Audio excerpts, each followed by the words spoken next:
Medieval battles lasted hours. The aftermath? 3 days of pure nightmare fuel.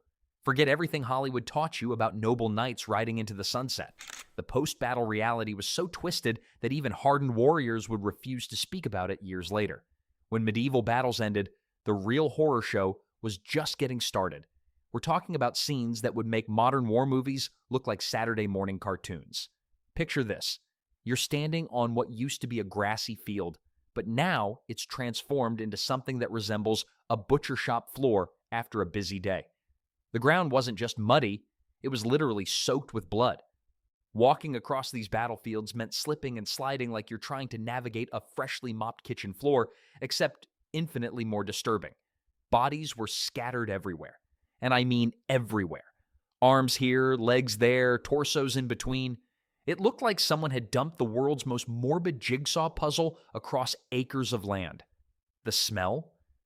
Well, let's just say it made garbage day in August seem like a spring breeze. Here's where it gets really shocking. These bodies weren't quickly cleaned up like roadkill on a highway. They sat there for days, sometimes weeks. Why? Simple logistics. When you've got thousands of corpses spread across miles of terrain, disposal becomes a nightmare that would challenge even today's waste management companies. The numbers alone will blow your mind. Armies regularly lost 25% of their troops in a single battle. That's 1 out of every 4 soldiers never going home to their families. Makes you grateful for your morning commute complaints, doesn't it? But here's what really gets overlooked.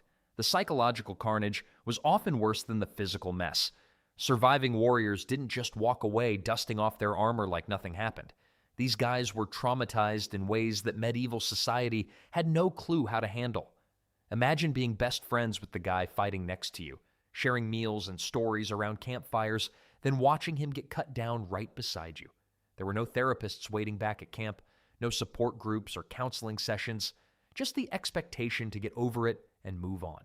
The survivors often developed what we now recognize as severe PTSD, but back then it was dismissed as cowardice or weakness.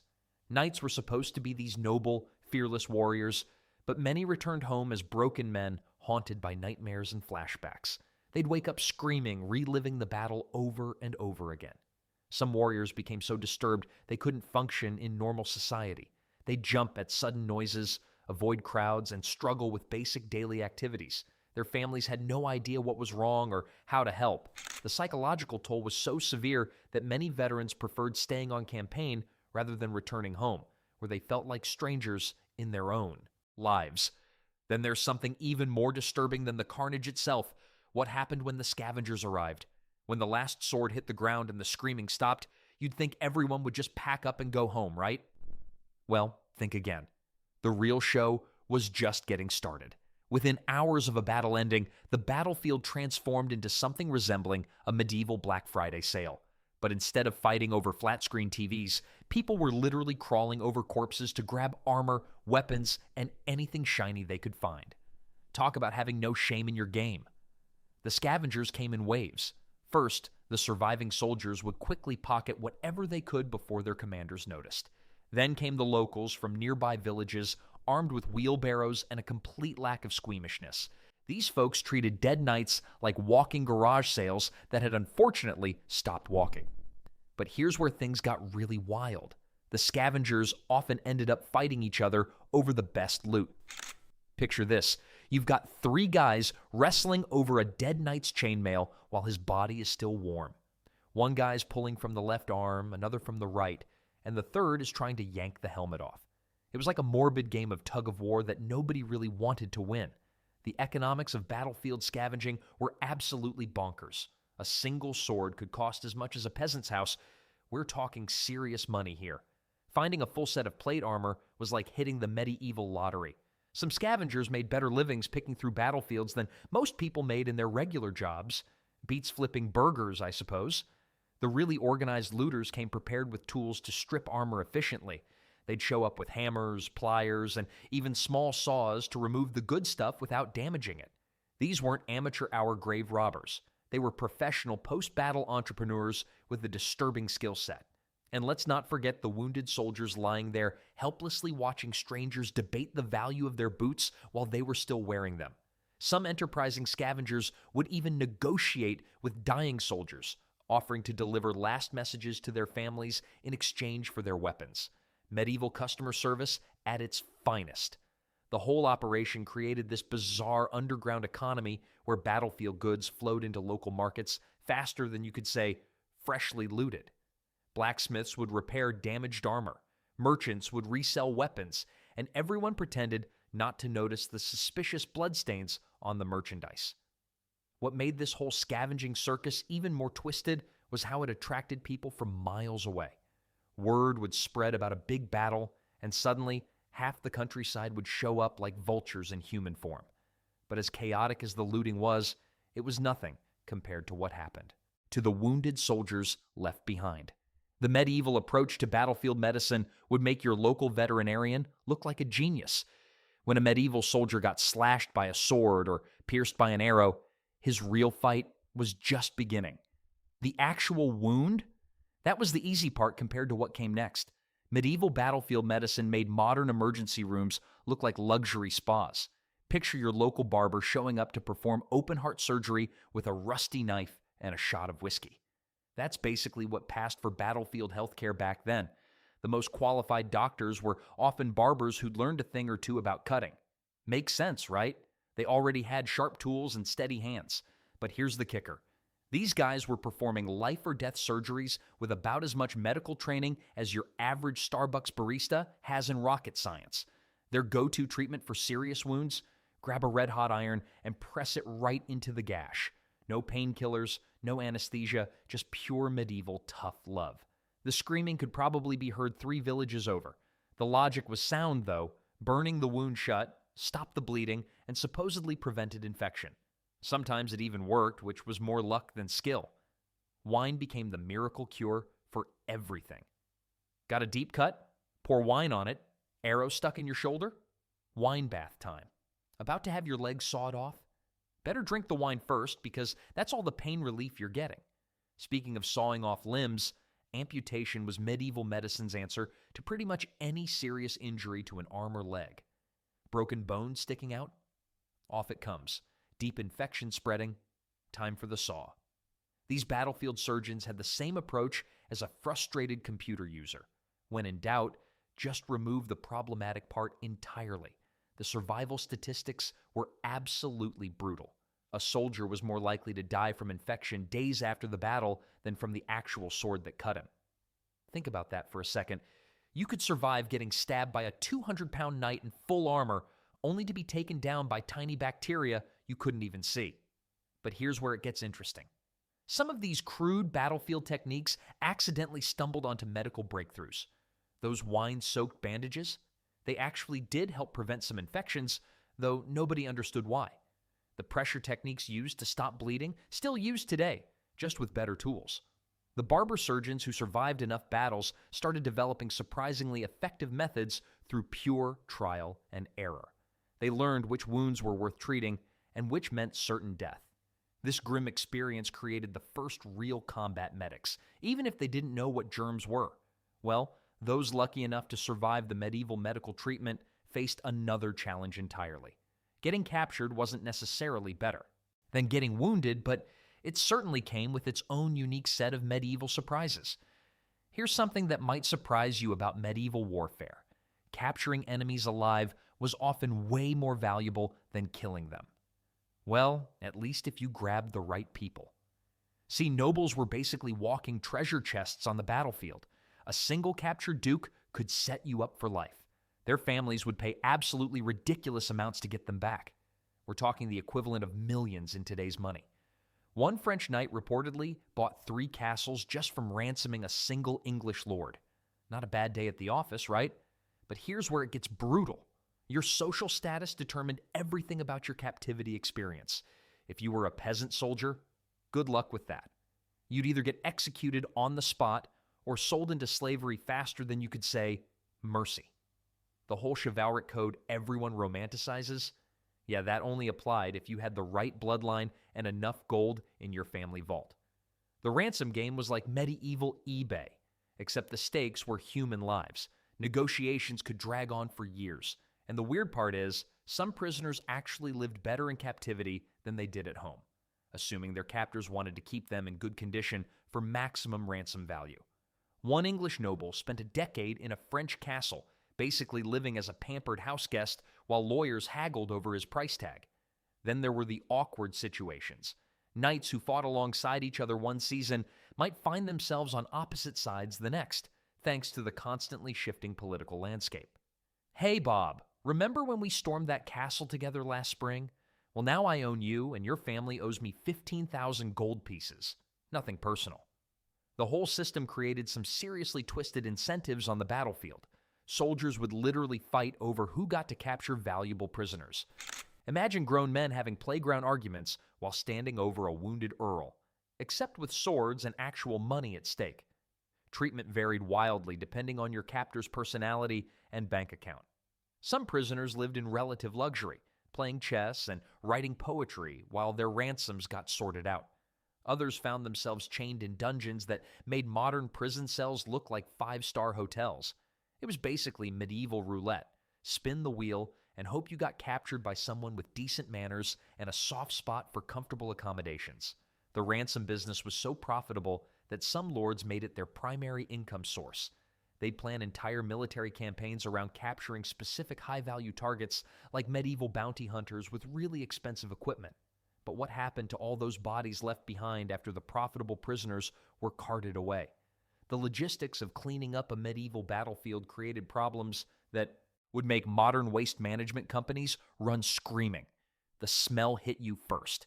Then came the grim reality of what needed to happen next. After medieval battles, someone had to deal with thousands of rotting corpses scattered across the field. And let me tell you, this wasn't a job anyone was lining up for at the medieval employment office. Mass graves became the go-to solution. Why? Simple math. When you've got 3,000 dead bodies and only a handful of exhausted locals to dig, individual graves weren't exactly practical. These massive pits could hold hundreds of corpses at once, layered like some macabre lasagna that nobody ordered. But here's where things get particularly nasty. Many battlefields were actually valuable farmland. Farmers needed their fields back to grow crops, not serve as permanent graveyards. So bodies were often cleared hastily, sometimes burned in massive pyres that sent black smoke billowing for miles. The neighbors must have loved that. The grave diggers themselves faced deadly risks. Working with decomposing bodies meant constant exposure to diseases that medieval medicine couldn't even name, let alone cure. These workers were essentially playing Russian roulette with plague, dysentery, and a dozen other killers every single day. Then there's the wildlife problem nobody talks about. Improperly buried bodies attracted wolves, ravens, and other scavengers who weren't particularly picky about their dining options. Imagine trying to explain to your medieval insurance company that wolves dug up your battlefield and scattered remains across 3 counties. The really shocking part, sometimes bodies weren't buried at all. Winter battles were especially problematic because frozen ground made digging nearly impossible. Corpses would sit there for months, preserved like some twisted medieval freezer section, waiting for spring thaw to make burial feasible. Local clergy often refused to consecrate these mass burial sites. According to church doctrine, many of these soldiers died in states of sin, making them unworthy of holy ground. So thousands of warriors ended up in unmarked, unconsecrated graves that nobody wanted to acknowledge existed. This careless treatment of the dead sparked countless ghost stories. Medieval people genuinely believed that improperly buried souls wandered battlefields for eternity, seeking proper rest. Every strange sound, every unexplained shadow became evidence of restless spirits haunting the living. The psychological impact on communities was enormous. Families rarely knew where their loved ones were actually buried. Fathers, sons, brothers just disappeared into anonymous mass graves, leaving relatives without closure or proper mourning rituals. What's truly mind-boggling is that some of these hastily dug mass graves are still being discovered today. Archaeologists regularly uncover medieval battle sites with hundreds of skeletons crammed together, telling silent stories of battles fought centuries ago. But disposing of the dead was just the beginning of the problems plaguing these devastated communities. The real nightmare was what started growing and spreading in all that contaminated soil and stagnant water left behind. The aftermath of battles created ripe conditions for disease epidemics that would make your local health inspector quit on the spot. Hundreds or sometimes thousands of corpses rotting under the sun isn't exactly what you'd call a spa retreat. Dysentery became the unwelcome guest at every post-battle gathering. This nasty intestinal infection spread faster than gossip in a small town, thanks to contaminated water sources and poor sanitation. Soldiers who survived sword wounds would find themselves doubled over with stomach cramps that felt worse than their battle injuries. But dysentery was just the opening act. The plague decided to join the party too, turning already weakened armies into walking disease factories. Rats and fleas thrived in the filthy conditions, carrying bubonic plague from corpse to camp. One flea bite could transform a victorious warrior into a fever-ridden casualty within days. Then there's typhus, which medieval folks called camp fever for obvious reasons. This bacterial infection loved crowded, unsanitary military camps almost as much as teenagers love complaining about everything. Lice spread typhus from person to person, and since medieval hygiene standards were about as sophisticated as a rock, everyone became a potential host. The really shocking part? Armies became inadvertent biological weapons as they moved across the countryside. Picture this: a group of soldiers marching from village to village, carrying diseases in their bodies like some twisted medieval delivery service. They'd stop for supplies, interact with locals, and accidentally leave behind microscopic gifts that kept on giving. Well, here's where it gets truly disturbing. Some battles saw more casualties from disease outbreaks in the following weeks than from the actual fighting. The Battle of Agincourt might have been famous for English longbows, but typhus killed more French soldiers afterward than arrows did during combat. Medieval people didn't understand germ theory, so they blamed these outbreaks on everything except the real culprits. Divine punishment was the popular explanation. Angry gods were apparently very fond of intestinal distress as their weapon of choice. Makes sense, right? When you don't know about bacteria, mysterious mass illnesses must seem like supernatural revenge. Some commanders even thought enemy forces had poisoned their water supplies with witchcraft. Military leaders eventually figured out that moving camps frequently helped reduce disease, though they didn't understand why. They just knew that staying in one contaminated spot too long meant watching their army dissolve into a collection of sick, dying men. The irony is delicious in the darkest way possible. Warriors who trained their entire lives to face death in glorious combat would end up defeated by microscopic enemies they couldn't even see coming. But surviving disease wasn't the end of a soldier's troubles. The mental scars from witnessing such horror created an entirely different kind of battlefield that existed only in their minds. The physical wounds might have healed, but something far more sinister lingered in the minds of medieval warriors. Like a ghost that refuses to leave, the psychological scars from battle haunted survivors for years. Picture a knight returning home after watching his closest friend get cut down by an enemy sword. These men didn't just shake it off and grab a pint at the local tavern. They carried the weight of every fallen comrade, every desperate scream, every moment they thought death was breathing down their necks. Medieval society had zero understanding of what we now call PTSD. Back then, if you couldn't sleep because you kept hearing the clash of steel in your head, people assumed you were either cursed or weak. Well, that's about as helpful as a chocolate teapot, isn't it? Warriors would wake up in cold sweats, reliving battles that ended months ago. Some couldn't handle loud noises without jumping out of their skin. Others became violent and unpredictable, lashing out at family members who had no clue what was happening inside their heads. The term soldier's heart was eventually used to describe these mysterious ailments, but medieval folks were more likely to blame evil spirits or divine punishment. Makes sense, right? When your understanding of the human mind is about as advanced as your plumbing system, supernatural explanations seem perfectly reasonable. But here's where it gets really twisted. These traumatized warriors were expected to maintain the chivalric code. You know, being noble, honorable, and courteous. Try being a perfect gentleman when you're having flashbacks of disemboweling someone with a battle axe. Talk about mixed signals. Medieval literature gives us glimpses into this struggle. Knights and stories often grappled with the contradiction between their brutal experiences and society's romantic ideals of warfare. They were supposed to be shining examples of virtue, but they'd seen things that would make a horror movie director queasy. Some warriors turned to religion, desperately seeking forgiveness for acts committed in battle. Others became hermits, unable to face normal society after witnessing such carnage. A few developed drinking problems. Medieval ale was probably the closest thing they had to therapy. The really dark part? Many survivors developed what we'd call survivor's guilt. Why did they live when better men died?